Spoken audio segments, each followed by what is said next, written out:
আমার একটা স্টুডেন্ট চায়নায় থাকে।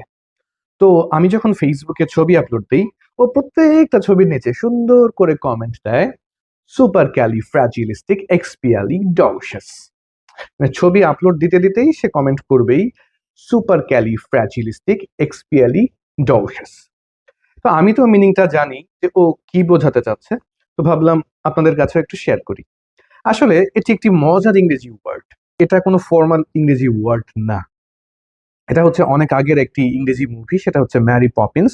এই মুভিতে একটি গান ছিল, ওই গান থেকেই এই শব্দটি জনপ্রিয় হয়েছে। তো এর আক্ষরিক কোনো বাংলা অর্থ কিন্তু নেই। ইনফরমালি এটা মজা করতে আমরা ব্যবহার করতে পারি। এর অর্থ হচ্ছে এমন কিছু বোঝায় যে এক্সট্রিমলি গুড, অতি সুন্দর, অসাধারণ, অনেক চমৎকার। ঠিক আছে? আপনার কারো পারফরমেন্স, গান বা নাচের পারফরমেন্স ভালো লাগলো, আপনি বলতেই পারেন ইউর পারফরমেন্স ওয়াজ সুপার ক্যালিফ্র্যাজিলিস্টিক এক্সপিয়ালিডলশাস। ঠিক আছে? তো মানে অতি চমৎকার, অসাধারণ, এক্সট্রিমলি ওয়ান্ডারফুল। তাহলে একবার চেষ্টা করুন তো, সুপার ক্যালিফ্র্যাজিলিস্টিক এক্সপিয়ালিডলশাস।